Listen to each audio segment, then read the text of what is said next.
जय सूर्य देवता, ओम नमः शिवाय। आप सभी का स्वागत है हमारे YouTube चैनल पर। आज हम लोग सूर्य देवता के 7वें घोड़े की कहानी को सुनेंगे। चलिए कथा को प्रारंभ करते हैं। कथा को पूरा सुनिएगा, आधी अधूरी कथा नहीं सुननी चाहिए। आप सभी भक्तजनों से मेरी विनम्र आग्रह है कि कथा को पूरा सुनिएगा। यह कहानी सूरज भगवान के दाहिना घोड़ा की है। एक राजा था, उसकी रानी थी, उसके पास सिपाही, घोड़े, दास दासियां, धन दौलत सब कुछ था, सिर्फ उन्हें संतान नहीं थी। इसी कारण राजा रानी बहुत दुखी रहते थे। संतान प्राप्ति के लिए उन्होंने हर तरह से दान, धर्म, धार्मिक अनुष्ठान, पूजा, व्रत की, लेकिन कोई फायदा नहीं हुआ। अब राजा रानी दोनों ही बुढ़ापे की और बढ़ते गए तो दोनों सोच में पड़ गए, अब हमारे इतने बड़े राज्य का क्या होगा? कौन बनेगा इस राज्य का वारिस? कौन लेगा प्रजा की जिम्मेदारियों का भार? कौन संभालेगा? राजा रानी दिन रात इसी चिंता में रहने लगे।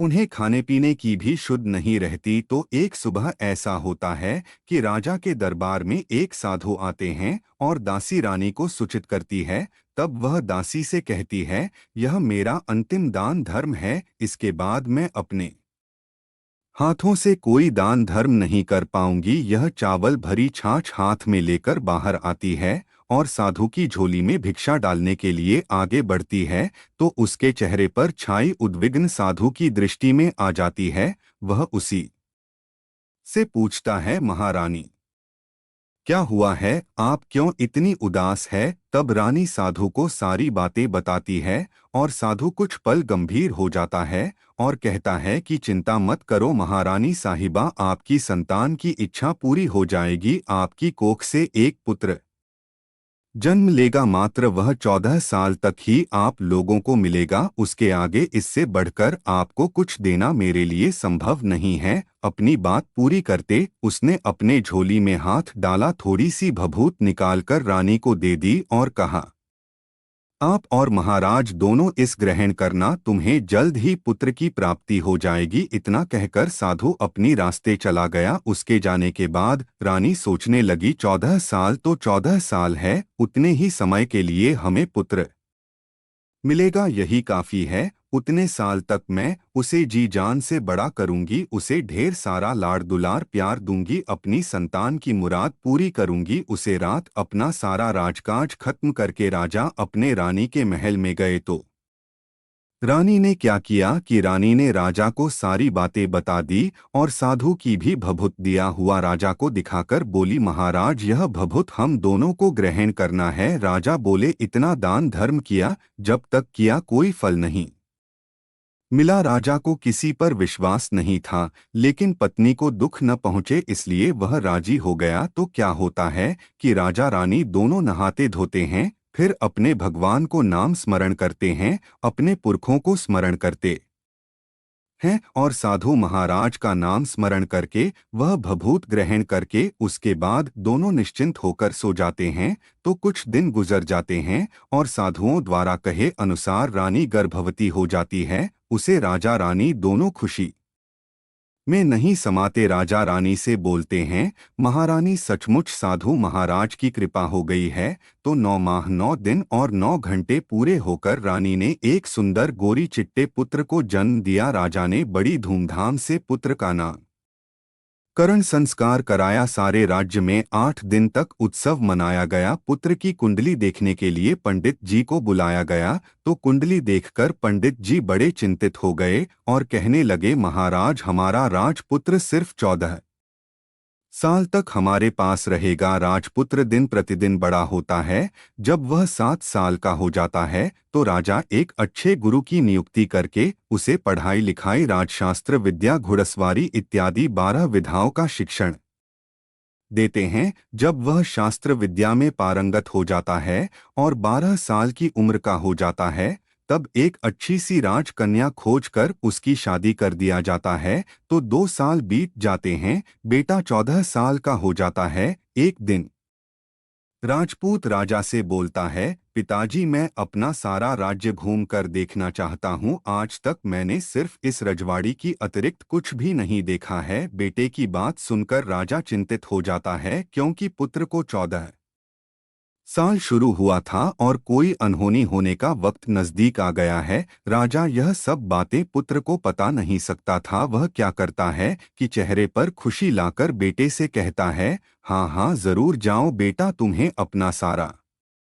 राज्य घूम कर देखना चाहिए। कहा क्या है, यह सब जानना चाहिए। कल मेरे बाद तुम्हें तो राजा बना है। मात्र एक बात ध्यान रखना, तुम जहाँ जा रहे हो, क्या कर रहे हो, यह बात अपनी पत्नी को नहीं बताना। पुत्र कहता है, ठीक है पिताजी, आपने जो कहा है मैं वैसा ही करूंगा। उसके बाद राजपुत्र दिन भर अपनी पत्नी के साथ मौज मस्ती करता था, खुशियां मनाता था और रात को ठीक 12 बजे बिस्तर से उठकर बाहर चला जाता था। फिर पाँव फटने से पहले वापस अपने महल में आकर सो जाता था। ऐसे बहुत दिनों तक चलता रहा और पुत्र का 14वां साल खत्म होने में कुछ ही दिन बाकी रहे। इतने में क्या होता है कि उसकी पत्नी यानी छोटी रानी रात में जाग जाती है। वह देखी है कि बिस्तर पर राजपत्र नहीं है। वह महल में सब जगह देखते हैं तो राजपत्र कहीं नहीं नजर आते हैं।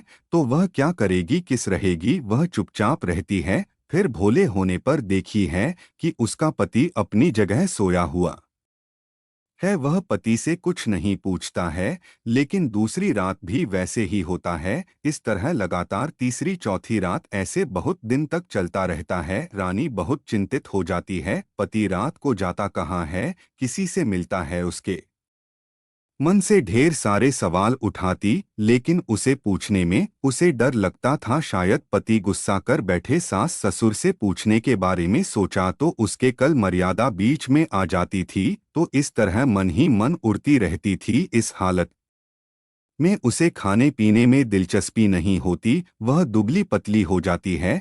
तो उसे राज्य में फूल बेचने वाली एक बुद्धि मालिन थी। वह हमेशा छोटी रानी को फूल देने उसके महल में आती थी। उसे बुढ़िया का ध्यान छोटी रानी पड़ जाता है। वह उसे पूछता है, बेटी तुम्हें किस बात का दुख है, तुम इस तरह सोचकर क्यों कांटा बनी हो। उसे पर रानी कहती है, क्या बताऊं तुम्हें अम्मा, तुम्हारा राजपुत्र हर रात बिस्तर से उठकर कहीं चला जाता है और सुबह भोर होते हैं वापस आकर सो जाता है। वह कहाँ जाता है, प्रेमिका से मिलने जाता है। क्या वह सोच सोच कर मैं जल ग्रहण नहीं कर पा रही हूँ। और सभी बातों को सुनकर इस तरह बुढ़िया उसे एक उपाय बताती है, बेटी ऐसा करना, आज रात तुम सोना मत, उसके पीछे जाकर देखना कि वह कहाँ जाता है, क्या करता है। अच्छी तरह से पहरेदारी करना। पर नींद आ गई तो तुम्हें नींद ना आए, इसलिए एक काम करना, अपने बाएं हाथ की उंगली में एक जख्म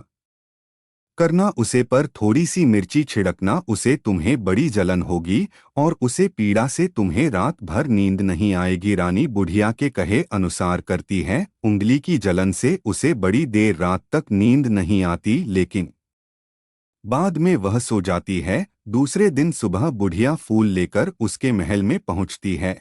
और पहुंचने पर क्या हुआ, बेटी देख पाई क्या, पति कहाँ जाता है। रानी कहती है, नहीं अम्मा, पहले कुछ जलन के कारण मुझे नींद नहीं आई, पर कुछ देर बाद मैं सो गई। बुढ़िया रहती है, कोई बात नहीं, आज तुम उंगली पर पहले से थोड़ा बड़ा जख्म और ज्यादा मिर्च लगाना। पुरानी वैसे ही रहती है, परंतु सिर्फ पति के बिस्तर से उठकर बाहर निकलते वक्त तक जाग पाए वह उसके पीछे नहीं जा सकी, क्योंकि उसकी आंखें उसे समय तक मुड़ गई थी। दूसरे दिन सुबह बुढ़िया आती है, उससे पूछता है। पहले ही रानी रोकर कहती है, हम आज भी उनकी पहरेदारी ठीक तरह नहीं कर पाई। बुढ़िया रहती है, रोना नहीं बेटी, सब कुछ ठीक हो जाएगा। आज रात जख्म और बड़ा करना और उस पर ज्यादा मिर्च रखना। और एक काम करना बेटी, जब वह जाने के लिए निकलता है तो उसका रास्ता रोकना। बुढ़िया ने जैसा बताया रानी ने वैसा ही किया। आज रात उसे नींद नहीं आती। पति रात 12 बजे बिस्तर से उठकर जब महल से निकलने के लिए चलता है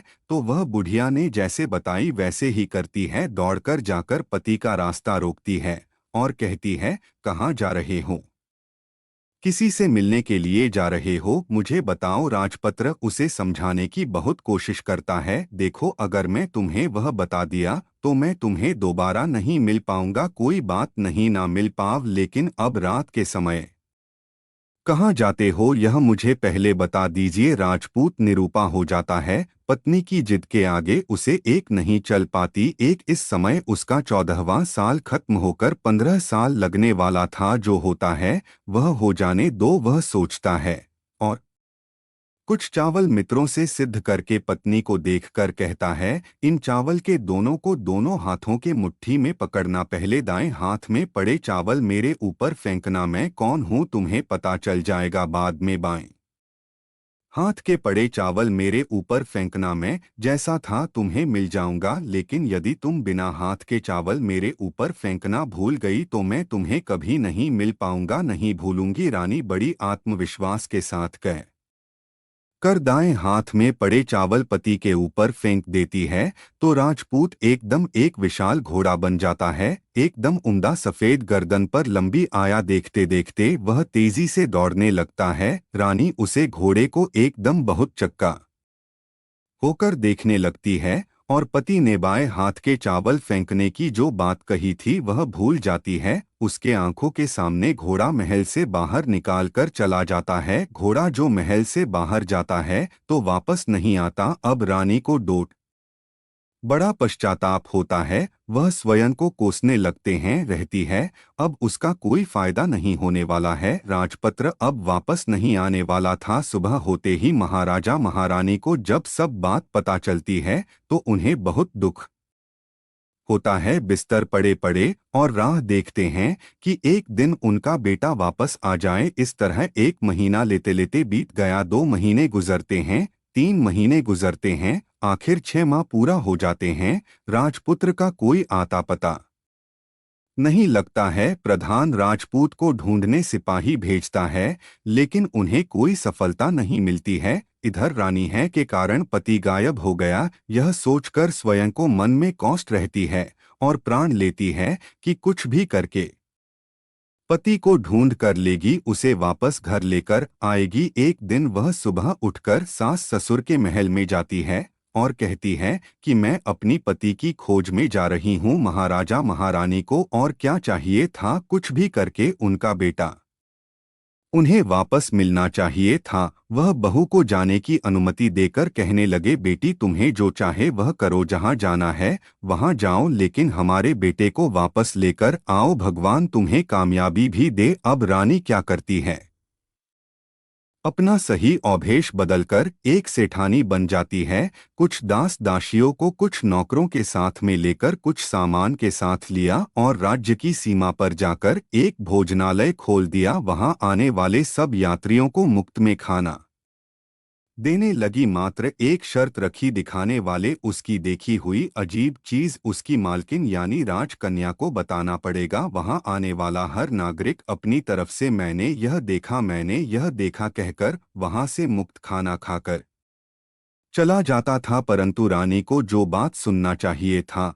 वह अब तक किसी ने नहीं बताई थी। ऐसे ही कुछ दिन तो इधर उधर में बीत जाता है। रानी के महल फूल लेकर जाने वाली बुढ़िया के एक बेटा और बहुत है। उनका एक छोटा सा होता था, यानी बुढ़िया का एक होता था और बहुत सुबह काम के लिए निकलती थी तो पोते को संभालने की जिम्मेवारी बुढ़िया को देती थी। बुढ़िया दिन भर पोते को संभालती थी। एक दिन क्या होता है, बुढ़िया को पान खाने की आदत थी। पान लगाने के लिए चुना चाहिए था। वह उसे तैयार करने के लिए का लेकर आई। इनको बुलाने के लिए गोबर के कंधे चाहिए थे। कांदे इकट्ठा करने के लिए वह बस की टोकरी लेकर चरवाहे के मैदान में गई। वहां कांदे इकट्ठा करने के करते करते घर आने में अंधेरा हो गया। इस तरह शाम होते ही कम से वापस बेटा बहू घर पहुंचे तो देखा कि बच्चा घर पर अकेला है और रो रो कर उसका बुरा हाल हुआ है। वह दोनों गुस्से में लाल पीले हो गए। इतने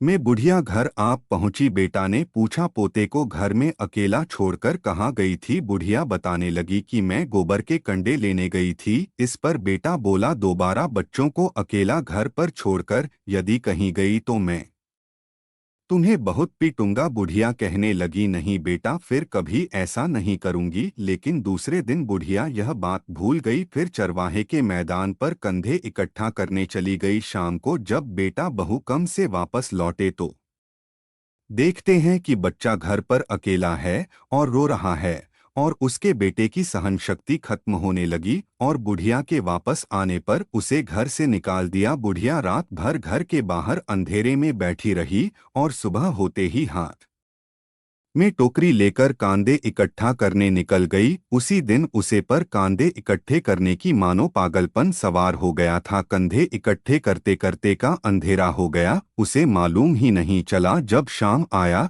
तो गांव का रास्ता भी ठीक तरह दिखाई नहीं दे रहा था। वह अंधेरे में आंखें फाड़कर देखते देखते किसी तरह आगे निकल पड़ी। तभी उसने देखा कि एक कपिल गए छन छन की आवाज करते गले की घंटी बजाते ठुमक ठुमक कर उसे मैदान पर आ गई। उसे देखकर बुढ़िया सोचने लगी, इस गाय के पीछे पीछे जाऊं तो गांव तक पहुंच जाऊंगी। तब बुढ़िया उसके पीछे पीछे जाने लगी। वह क्या करती है कि उसे मैदान से लेकर एक एक करके 6 मैदान पर करती है। आखिर में वह 7वें मैदान पर पहुंचती है तो वहां क्या होता है, उसे मैदान पर एक बड़ा सा पत्थर है। गाय जो जाकर उसे पत्थर को अपने सिंह मारती है। सिंह मारा तो वह पत्थर दूर हो गया और पाताल में नीचे जाने की सीढ़ियां दिखाई देने लगी। सीढ़ियों से नीचे जाने लगी। बुढ़िया ने पूंछ पकड़ लिया, गाय के साथ नीचे पाताल में पहुंच गई। पाताल में पहुंचने ही तुरंत गाय की पूंछ छोड़ दी और इधर उधर देखने लगी। वहीं से बुढ़िया ने देखा कि पाताल में सब जगह जगमगाहट है, दीप जलते हैं, तेज रोशनी गाय के ऊपर पड़ती है और वहां अद्भुत घटनाएं घटने लगती है। गाय के नीचे जाते ही उसके गले में अपने आप संकल्प पड़ गई और छम छम करके कोई धारी में गाय का दूध दूध दुगने लगा। लेकिन जो भी कोई वह कर रहा था वह मात्र दिखाई नहीं दे रहा था। बुढ़िया बहुत घबरा गई, कहाँ जाकर फंस गई वह सोचने लगी और यहाँ वहाँ छुपाने के लिए जगह ढूंढने लगी। लेकिन उसे कोई भी कहीं जगह ऐसा नहीं मिला, हर जगह उजाला ही उजाला था। तो वह यह कोने में खड़ी रह गई और जो कुछ सामने हो रहा था उसे चुपचाप देखने लगी। कुछ पल के बाद वहां झट से एक उम्दा घोड़ा आया। वहां 2 कुंड में उसे घोड़े ने छलांग लगे और ऊपर आ गया। अब उसे राजपूत का रूप प्राप्त हो गया। राजपत्र बनने के बाद उसने दूसरे कुंड के पानी में स्नान किया, वहां के नए कपड़े पहने और नजदीक सुंदर पलंग था, उसी पर आकर वह बैठ गया। उसके सामने अपने आप 5 पकवानों की एक थाली आ गई, दूध की एक प्याली आ गई, पान सुपारी आ गए। उसके सामने एक दिया जलता रहा। राजपुत्र ने खाना खाया, दूध पिया, पान सुपारी खाया और बिस्तर पर लेट जाने के लिए पहले सूर्य देव को स्मरण करते समय जलते दिए से पूछा, दीपंकर मेरे माता पिता क्या कर रहे हैं? दिया बताने लगा, बेटे के सुख में डूबे हुए हैं। राज्य कौन संभाल रहा है? राज्य प्रधान संभालता है। मेरी पत्नी क्या करती है? उसने चौराहे पर भोजनालय शुरू किया है और आते जाते लोगों से वह नई खबर के बारे में पूछता है। उसके बाद सो गया। बुढ़िया कोने में खड़ी रहकर यह सब देखती रही। ऐसी अद्भुत घटना उसने जिंदगी में पहली बार देखी थी। उसके अंदर उसके चुलबुल आहत होने लगी। वह भूख प्यास सीधी भूल गई और आगे क्या होता है उसे उत्सुकता से देखने लगती है।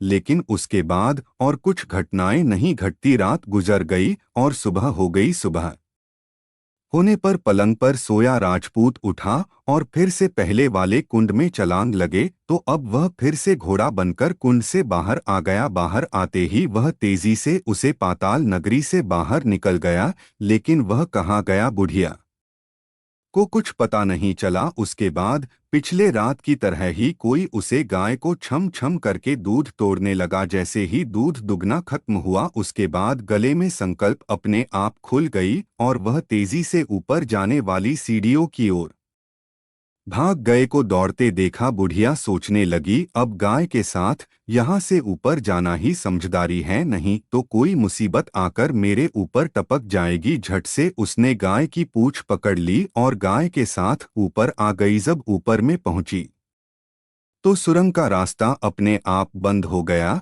और उसके मुंह पर एक बड़ा सा पत्थर पूर्व की तरह खड़ा हो गया। ऊपर जाकर गए जंगल की ओर निकल गई तो इधर बुढ़िया एकदम बावली सी हो गई। उसने पाताल नगरी में जो कुछ देखा वह जल्द से जल्द किसी को बताने के लिए उतावली होगी। उसे एकदम याद आया कि नगर की सीमा पर कोई औरत भोजनालय चलती है और नई बात बताने वाले को अच्छा खाना पीना मुफ्त में देती है। वह सोचने लगी, क्यों ना मैं इस बात को डोट उसे औरत को जाकर बताऊं। यदि उसे यह बात पसंद आ गई तो बाकी जीवन खाने पानी की झंझट से मुक्ति मिलेगी। बुढ़िया ने मन में तय किया कि तुरंत उसे भोजनालय के द्वार पर टंगे नगाड़े के सामने खड़े हो गई। जोर जोर से नगाड़ा बजाना शुरू कर दिया। द्वारपाल आदेश पाते हैं, सिपाही नीचे दौड़ गए तो एक बुढ़िया नगाड़ा बजा रही है। उसने पूछा कि उसे, बुढ़िया क्या हुआ, क्यों नगाड़ा बजा रही हो? बुढ़िया बोली, कुछ नहीं बेटा, यहाँ खाना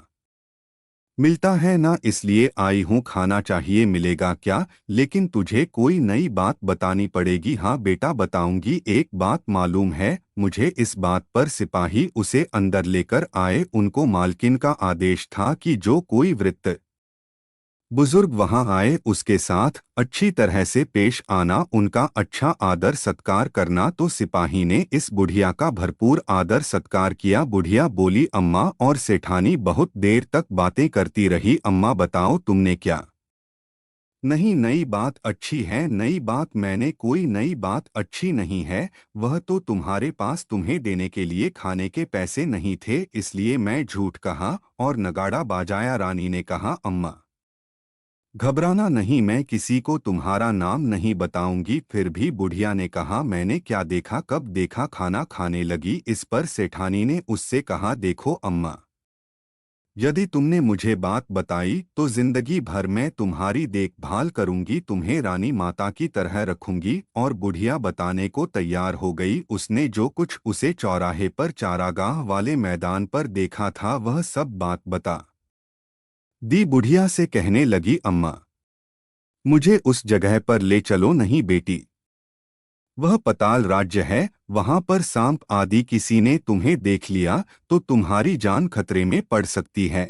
लेकिन रानी उसकी एक भी नहीं सुनती है, उसे जगह ले जाने के लिए कहने लगती है। आखिर में बुढ़िया ने उसका कहना मान ही लिया और कहने लगी, ठीक है, मैं तुम्हें वहां लेकर चलती हूँ। और आज नहीं, चल वहां जाना है, शाम को ही जाना होगा। तो दूसरे दिन दोपहर को रानी बुढ़िया के साथ उसे मैदान पर गई और एक जगह छुपाकर गाय के आने की राह देखने लगी। दिन ढलते ही अंधेरा होने लगा और गए हमेशा की तरह वहां आ गई। मैदान की उसे कोने में जाकर उसने पत्थर पर सिंह मारा तो झट से पत्थर हटकर वहां सुरंग में जाने का रास्ता खुल गया। उसे रास्ते से नीचे उतरने लगी तो बुढ़िया रानी से कहती है, जल्दी आगे बढ़ो रानी, गाय के पूंछ पकड़कर नीचे उतर जाओ। दोनों गाय के पूंछ पकड़कर नीचे उतर गई। गुड़िया पहले जिन कोने में छपी थी उसे कोने में छप गई और नीचे सब कुछ पहले जैसा घटित हो रहा था। गाय के गले में अपने आप संकल्प पड़ गई। कोई अदृश्य रूप से उसका दूध तोड़ने लगा। एक सफेद उमरा घोड़े ने आकर एक कुंड में छलांग लगा दी तो राजपत्र के रूप में ऊपर आया। वह राजपत्र दूसरे कुंड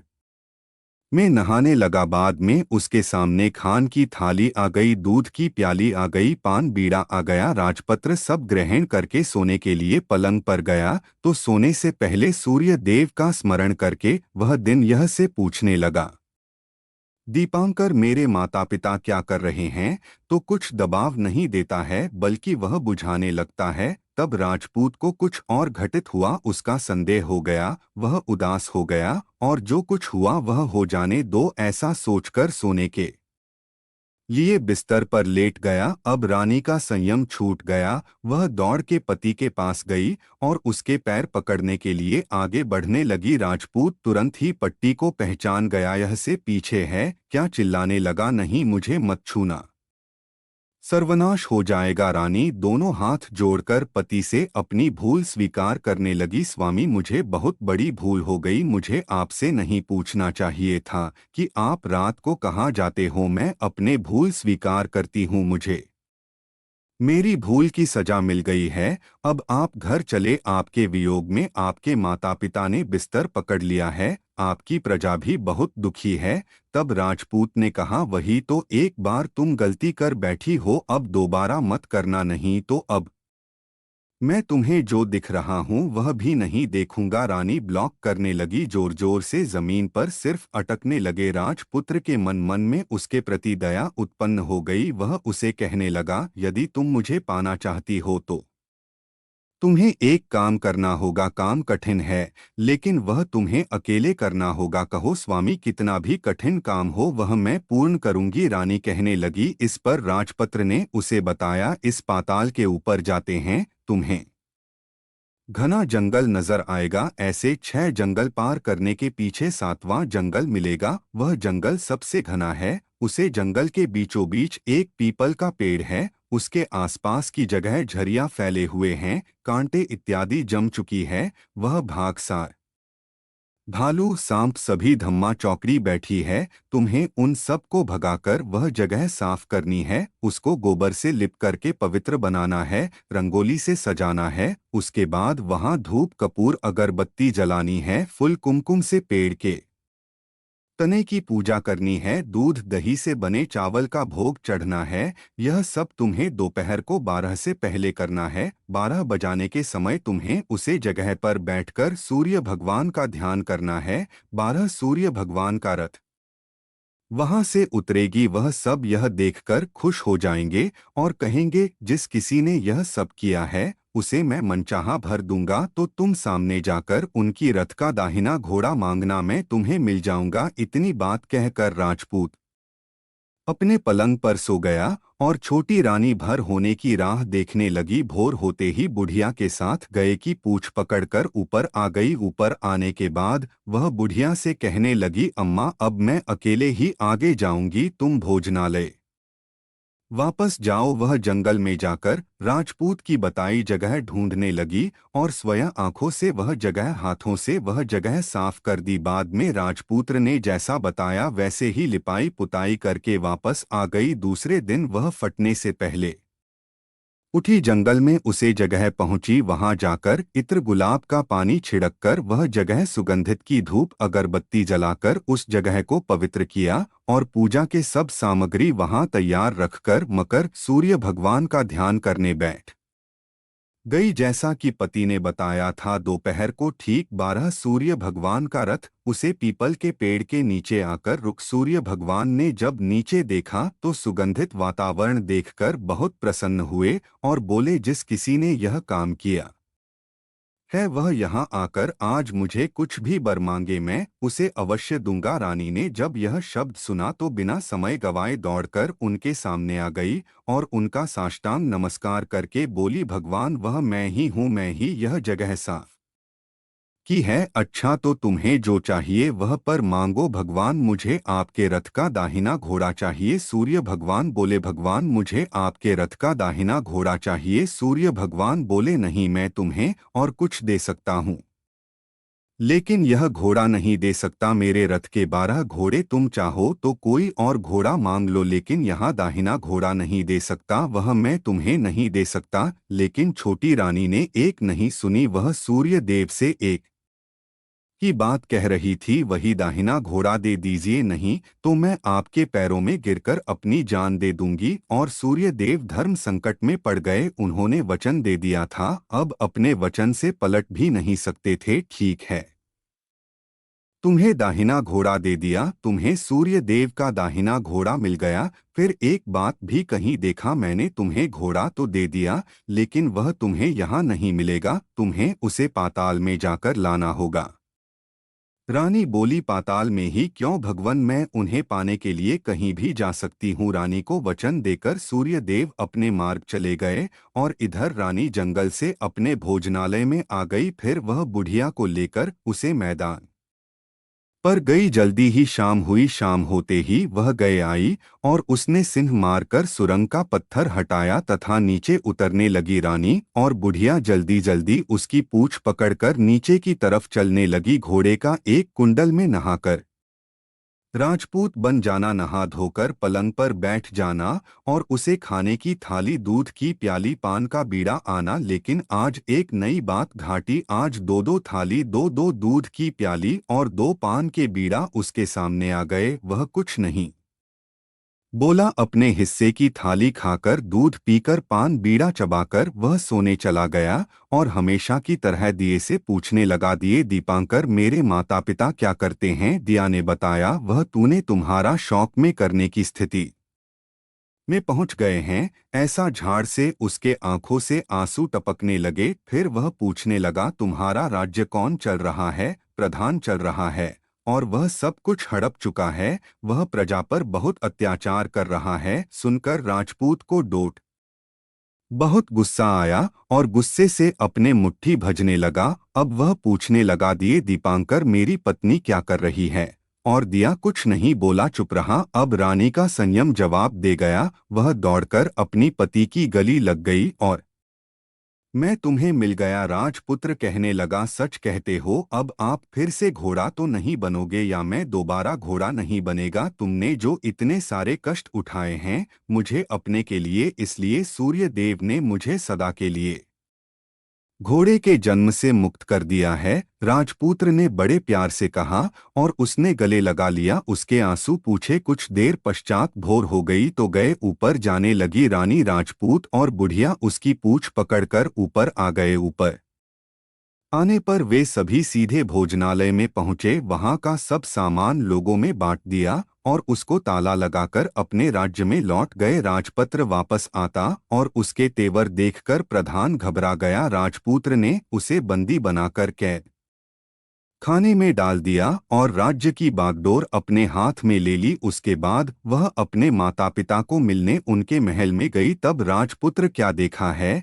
कि उसके माता पिता उसके शोक में अस्थि बने हुए हैं। पुत्र को वापस दया देख मारना आसान। राजा रानी की आंखों से टप टप आंसू बहने लगे। इन दोनों ने पुत्र को गले लगाया, उसे प्यार से सहलाया। इतना होने के बाद उनके सेहत में एकदम सुधार आने लगा। वे अब बिस्तर से उठकर बैठ गए। पुत्र को डोट आशीष देने लगे। राजपूत के आने की खबर तुरंत राजभर में फैल गई। प्रजा खुशी से पहले नहीं समा रही थी। प्रजाजन राजमहल के सामने खड़े हो गए। राजपुत्र ने उन्हें भी दर्शन दिए और आज से उन्हें कोई दुख नहीं पहुंचाएगा, ऐसा वचन भी दिया। अब राजा अपने पुत्र का अभिषेक करके उसे सिंहासन पर बिठाते हैं और बहू को महारानी का दर्जा देते हैं और स्वयं अपनी पत्नी के साथ ईश्वर स्मरण करते हुए खुशी से दिन बीतता है। महाराज बना पुत्र अच्छी तरह से राज्य चलाने लगा और अपनी पत्नी के साथ सुख शांति से जीवन बिताने लगा। अगर आप लोग कथा पसंद आई हो तो वीडियो को लाइक सब्सक्राइब शेयर करें। कमेंट बॉक्स में जय सूर्य देवता अवश्य लिखें। भक्तजनों, आज हमारे चैनल पर वैशाख मास कथा अपलोड किया गया है। आप लोग हमारे चैनल पर वैशाख मास महात्म्य कथा अवश्य सुनिएगा।